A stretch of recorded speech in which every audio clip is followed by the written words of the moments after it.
Hey my friends, what is going on? It is Greg, and today we're talking photography, we're talking cameras, and we're talking new seasons. It's in Minnesota here. The ground has been covered with white snow for the better part of 2 weeks, and that means winter's officially here, and at the coffee shops that means that new drinks are coming out.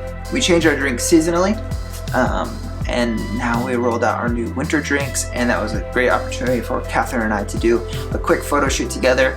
So we got some photos, and I'm going to show those to you at the end of the video.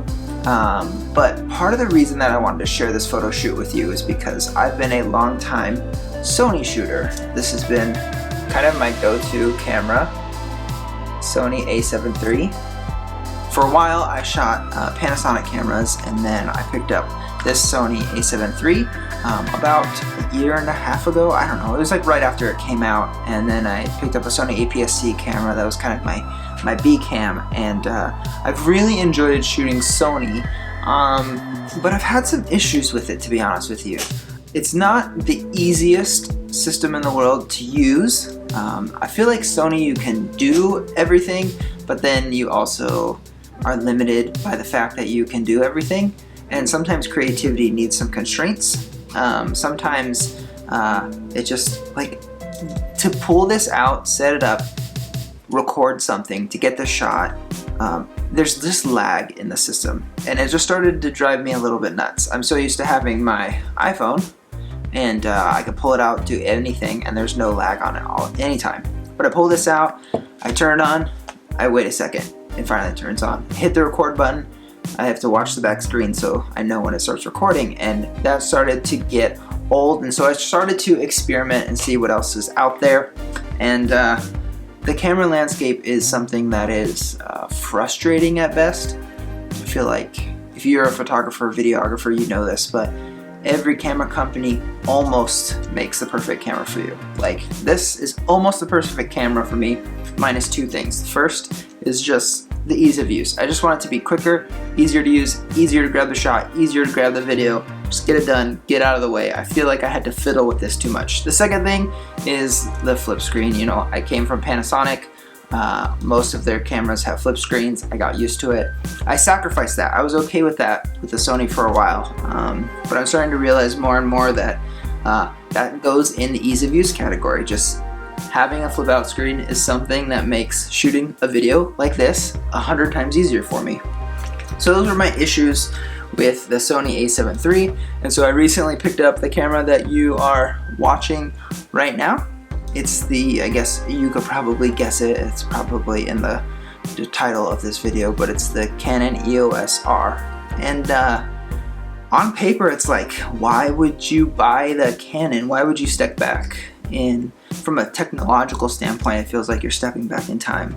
But the reality is I've had this EOS R for 2 weeks, and I've shot more videos, I've taken more photos, and it's simply because it's easier. It's just an easier tool to use, and ease of use is something that I took for granted for a long time when I shot Sony, and you know, I don't know if I'm forever gonna shoot Canon. I don't know if I'll go back to Sony at some point, but I know right now in the things that I create and the work that I do, having something like the EOS R that is a lot easier to deal with, a lot easier to get the shot.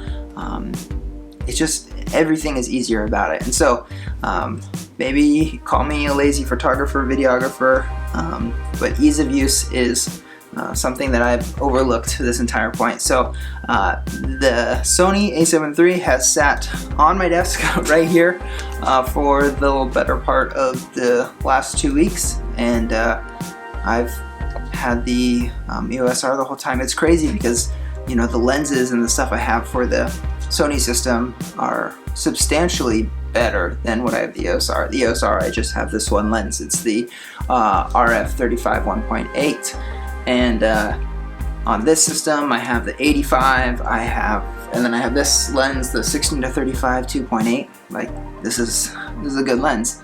But again, ease of use, and the fact that this lens can do semi-macro, the fact that this lens is like a usable focal length for a lot of different things. It looks good in photos, it looks good in video. Honestly, ease of use. I don't have to carry a bunch of lenses with me. I can just pull it out, get the shot. I don't have to worry about stuff as much as I did with the Sony system. It's amazing. So this is the first mini photo shoot I've ever done using the Canon system. So all that to say that these photos you're about to see and the video you saw in the front of the video have all been taken with the Canon EOS R. So check out these photos.